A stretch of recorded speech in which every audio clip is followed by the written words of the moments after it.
Hello, in this lightning tip video I just wanted to show you how to define and load the nodes in Nodezator and how easy and quick it is. I actually managed to do it in 6 seconds, but I'm sure it can be done even faster.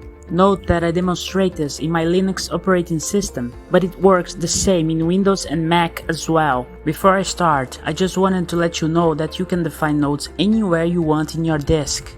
There's no specific location where you need to put them. You choose.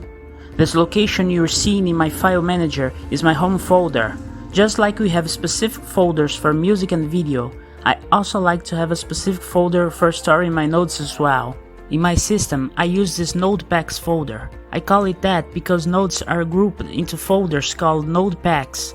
So in this Node-pygame-ce folder, I will store folders representing my Node-pygame-ce. So, without further ado, let's start. Once I enter the Node-pygame-ce folder, let's create a new folder which will be our new node-pack. Let's call it my new node-pack. We need to create a category folder that will hold our node and possibly other nodes under that category. Let's call it first category. We must create a folder for each node we want to define. I'll create a folder called add. Now within add, we just need a main.py file wherein to define our node. Note that the file has a pair of underscore characters on each side of the name. We can now open the file to define our node. We just need to write our function and then reference it in a variable called main_callable.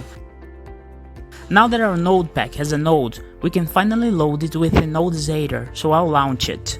Once inside Nodezator, we create a new file and in the graph submenu on the menu bar we select load nodes. In the form that appears, we just need to click the folder icon so we can point to our node-pack folder. Look for the folder representing your node-pack, select it and press submit. Click the apply changes button. We defined and loaded the node in roughly 60 seconds. Back in the canvas, right-click an empty area and in the pop-up menu that appears, the categories of the node pack we loaded are listed at the bottom. We can finally select the node we defined in that category submenu and the node appears.